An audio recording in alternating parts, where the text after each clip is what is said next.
মহোদয়কে হস্তান্তর করছি এবং এই বিষয়ে খানিকটা বক্তব্য আমি রাখবো। বল।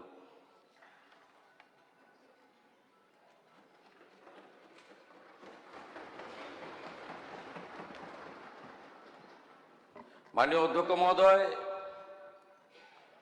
আগামীকাল 21শে জুলাই এই দিনটাকে ব্যবহার করে অনেকে অনেক কিছু করে নিয়েছেন। শুধু রাজনৈতিক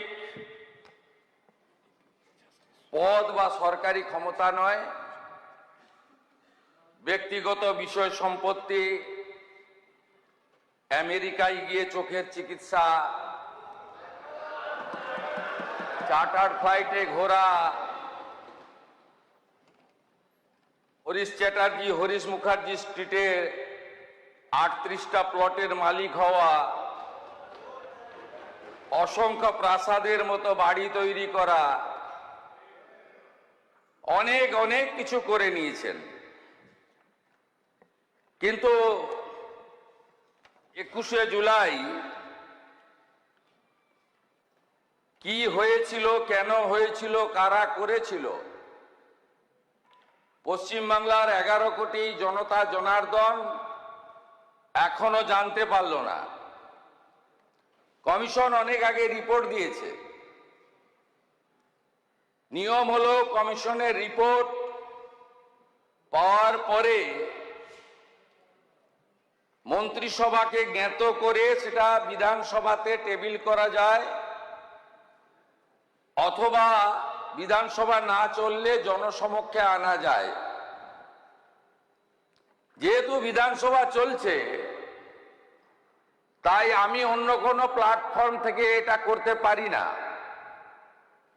বিধানসভা আমাদের কাছে মন্দির, গণতন্ত্রের সবচেয়ে বড় মন্দির। সেই বিধানসভাতে আমি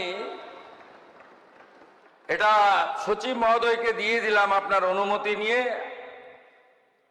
সেখান থেকে যারা চাইবেন অপারেটিং পার্ট চিঠি করলে ফটোকপি পেয়ে যাবেন, যা নিয়ম রয়েছে। বিচারপতি Sushanta Kumar Chatterjee commission of inquiry, স্বরাষ্ট্র রাজনৈতিক দপ্তরের বিজ্ঞপ্তি নম্বর 6256 P/44/12/11 তারিখ 4/11/2011 রাজ্য সরকার কর্তৃক গঠিত 1993 সালের 21শে জুলাই মহাকরণ অভিযানের তদন্ত। কমিশনের পর্যবেক্ষণ সুপারিশে পরে আসার আগে এই কমিশন কাদের কাদের ডেকেছিল? মোট 44 জনকে ডেকেছিল। এর মধ্যে উল্লেখযোগ্য কয়েকটি নাম আমি আপনাদের কাছে রাখছি। 1 নম্বর, লেট বুদ্ধদেব ভট্টাচার্য, প্রাক্তন মুখ্যমন্ত্রী প্রয়াত। Shri N Krishnamurthy, chief secretary দিদেন। শ্রী মনীষ গুপ্ত, হোম সেক্রেটারি দিদেন। Tusharkanti Talukdar, commissioner of police, সব ওই সময়ের। Shri Kanwaljit Singh, joint commissioner of police. Rajkamal Johri, joint commissioner police. Shri Dinesh Chandra Bajpai, additional CP. Shri Prabir Kumar Das, ex OC Hastings. Shri DN Biswas, ex DC headquarter. Shri Siddhartha Roy, ex DC CD. Shri DK Ghoshal, ex sergeant. Shri Kiriti Sengupta, x DC SB. Shri Biman Bose, left ফ্রন্টের যিনি chairman ছিলেন, সম্ভবত সেই সময় CPIM এর সম্পাদক ছিলেন। শ্রী সোমেন্দ্রনাথ মিত্র, শ্রী প্রদীপ ভট্টাচার্য, শ্রী মঞ্জু কুমার মজুমদার, শ্রী প্রভাস ঘোষ, শ্রী বিশ্বনাথ চৌধুরী, শ্রী সরল দেব, শ্রী কিরণময় নন্দ, শ্রী তপন সিকদার, ডক্টর ওমর আলী, শোভনদেব চট্টোপাধ্যায়, পঙ্কজ ব্যানার্জি, মদন মিত্র, সৌগত রায়, রুমা মুখার্জি, রীতা মুখার্জি, অনিন্দ জানা, রাজীব বসু, শুভম দত্ত, অমিত ধর ইত্যাদি মোট 44 জন। সবচেয়ে বড় যিনি সাক্ষী হিসেবে নিজেকে দাবি করেন, প্রাক্তন মুখ্যমন্ত্রী মমতা বন্দ্যোপাধ্যায়কে কমিশন ডাকার প্রয়োজন মনে করেনি। হয়তো আলাদা করে বলে দিয়েছিলেন যে আমাকে ডাকবেন না। সবাই উপস্থিত হয়েছেন, কেউ কেউ কোশ্চেন হিয়ারিং এর উত্তরও দিয়েছেন পাঠানো প্রশ্নের।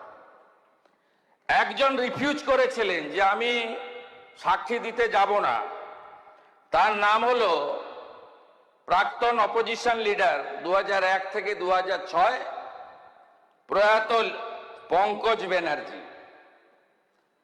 তিনি বলেছিলেন, তার স্টেটমেন্টে ইংরেজিতে রেকর্ড করা আছে, তাই আমি ইংরেজিতেই পড়ছি।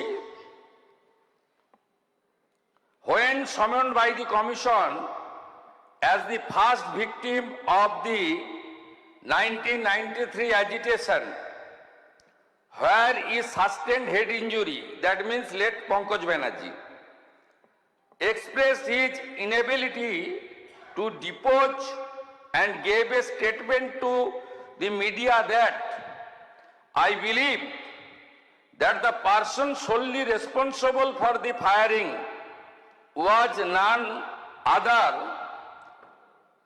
than the Home Secretary Monish Gupta. But the culprit has been given a berth in the Mamata Banerjee cabinet.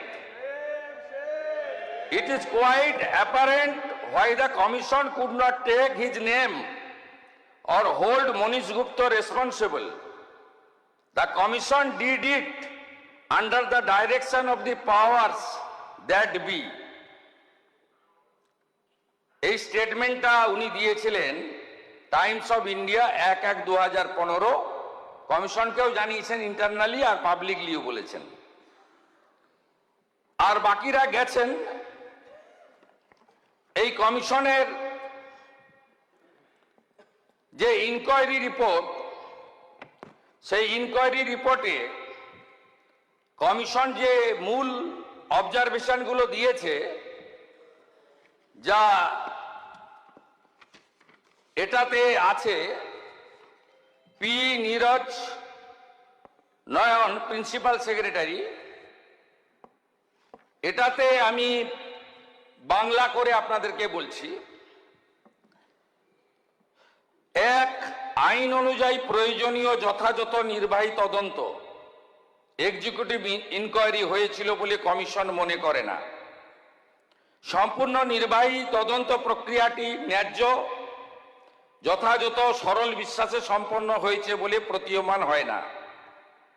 নির্বাহী তদন্তের রিপোর্ট এবং সংশ্লিষ্ট অন্যান্য রিপোর্টের অনুপস্থিতি বিচার বিভাগীয় পর্যালোচনার আওতার বাইরে চলে গেছে। ফলে পুলিশি গুলিচালনার যথার্থতা প্রমাণিত হয় না। তৎকালীন পুলিশ কমিশনার তুষারকান্তি তালুকদারের রিপোর্ট আধিকারিকদের বিবৃতির সঙ্গে যথেষ্ট অসামঞ্জস্যপূর্ণ। তৎকালীন পুলিশ কমিশনার প্রকাশ্যে অস্বীকার করেছেন, বিতর্কিত করেছেন এবং কার নির্দেশে পুলিশ গুলি চালানো হয়েছিল সেই প্রকৃত তথ্য প্রকাশ করতে অস্বীকার করেছেন। মহাকরণ থেকে সমস্ত প্রাসঙ্গিক নথিপত্র কেন পাওয়া যাচ্ছে না তা গ্রহণযোগ্য বলে মনে করা হয়নি। তখনকার মুখ্যমন্ত্রী কে ছিলেন, যিনি কালকে কালীঘাট তৃণমূলের কর্মসূচিতে হয়তো যাবেন। তিনি তথ্য সরবরাহ করেননি, তিনি একটাও নথি দেননি, কারণ ওনার পাওয়ার মিনিস্টার ফেঁসে যাওয়ার প্রভূত সম্ভাবনা ছিল। 5, সমস্ত জনসাধারণ, মাননীয় নেতৃবৃন্দ, সাংবাদিক ও পুলিশ আধিকারিকদের বিস্তারিত সাক্ষ্য প্রমাণ থেকে সেই সাক্ষ্যের প্রমাণ মূল্য বিচার করে কমিশন বিচক্ষণতার সঙ্গে দেখতে পেয়েছে যে রাইটার্স বিল্ডিং থেকে বহু দূরে অবস্থানরত জনতাকে নিয়ন্ত্রণ করার জন্য গুলি চালানোর প্রয়োজন ছিল না। 6, রাইটার্স বিল্ডিং আক্রমণের আশঙ্কা কাল্পনিক ছিল। যেসব স্থানে গোলযোগ হয়েছিল, যেখানে গুলি চালানো হয়েছিল, তাই রাইটার্স বিল্ডিং থেকে অনেক দূরে। কমিশন সিদ্ধান্তমূলক দেখতে পেয়েছে যে Mayo Red Road, Dorina crossing, metro সিনেমার সামনে এসপ্লানেড রোতে যে গুলি চালানো হয়েছিল তার সবকটি ছিল অপ্রয়োজনীয়, উস্কানিবিহীন এবং অযৌক্তিক। এগুলো কমিশন পরপর অবজারভেশন দিয়ে গেছে। এবারে রেকমেন্ডেশন পার্টটা আমি আপনাদেরকে বলছি, বাকি সমূহ তথ্য এখানে আছে আপনার রিপোর্টে।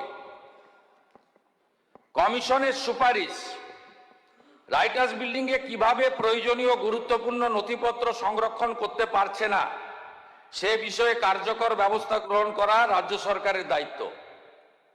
রাজ্য সরকার সে দায়িত্ব পালন করেনি, তখন সিপিএম ছিল না, তখন তৃণমূল কংগ্রেসেরই সরকার ছিল।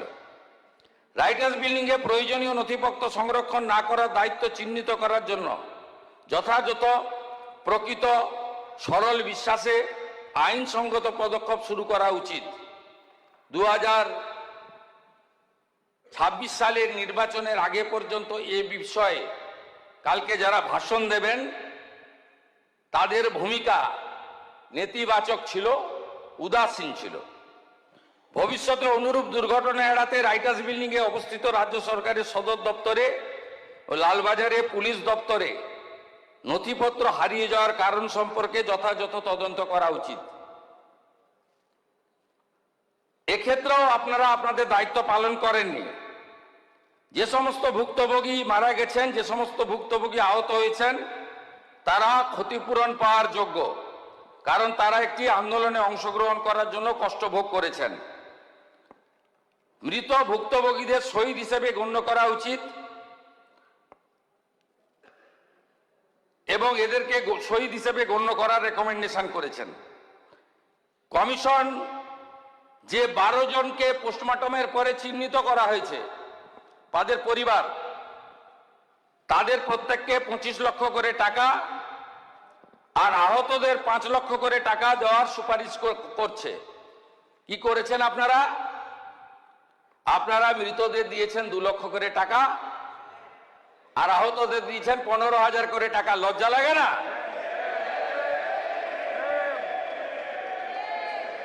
আপনারা নিহতদের দিয়েছেন 2 লক্ষ করে টাকা আর আহতদের দিয়েছেন 15,000 করে টাকা, আর কমিশন বলেছে নিহতদের দিতে 25 লাখ করে টাকা, আহতদের 5 লক্ষ করে টাকা। এরপরেও আপনারা এইসব করেন। আমি এই রিপোর্ট পেশ করে আহত এবং ক্ষতিগ্রস্ত পরিবারকে বলবো, আপনারা যদি ফ্রেশ এফআইআর করতে চান সে সুযোগ বর্তমান সরকার দেবে। আপনারা যদি কমিশনের সুপারিশ মতো ক্ষতিপূরণ বর্তমান সরকারের কাছে চান, মুখ্যমন্ত্রী রিলিফ ফান্ড থেকে আমি সেই ক্ষতিপূরণ দেব। আর যারা আপনাদেরকে ব্যবহার করে এমপি হলো, এমএলএ হলো, মন্ত্রী হলো, মুখ্যমন্ত্রী হলো, চার্টার ফ্লাইটে চললো, হেলিকপ্টারে আকাশে থাকলো, বাড়ি গাড়ি সম্পত্তি করলো, দুবাই গেল, সিঙ্গাপুর গেল, আমেরিকার হপকন্সে চিকিৎসা করালো, তাদের থেকে আপনারা দূরে থাকবেন। সাথে সাথে আমি এই হাউসকে বলছি যে আমাদের কাছে আরো বেশ কিছু তথ্য আছে, আমরা প্রয়োজন মতো সেগুলো প্রকাশ করব। যেমন আমফানের ক্যাগ রিপোর্ট, যেমন কোভিডে মেডিকেল ইকুইপমেন্ট পারচেজ রিপোর্ট, সব তথ্য আমার কাছে আছে। তথ্য আমি বের করেছি, পাবলিক ডোমেনে আসা উচিত, বিধানসভার টেবিলে আসা উচিত, এবং আপনারা যা যা ধ্বংস এখানে করে গেছেন এটা পশ্চিমবঙ্গের লোককে জানানোর দায়িত্ব আমাদের সকলের। আমরা সে কাজটা করব এবং আমি আরেকবার 21শে জুলাই আন্দোলনে যারা দেহ রেখেছেন, মারা গেছেন, তাদের বিদেহী আত্মাকে প্রণাম করে, আহতদের প্রতি সমবেদনা জ্ঞাপন করে, আর দোষী খুনি তাদের বিরুদ্ধে ব্যবস্থা নেওয়ার জন্য আপনাদের আবেদনকে মর্যাদা দেওয়ার অঙ্গীকার করে আমার কথা শেষ করলাম।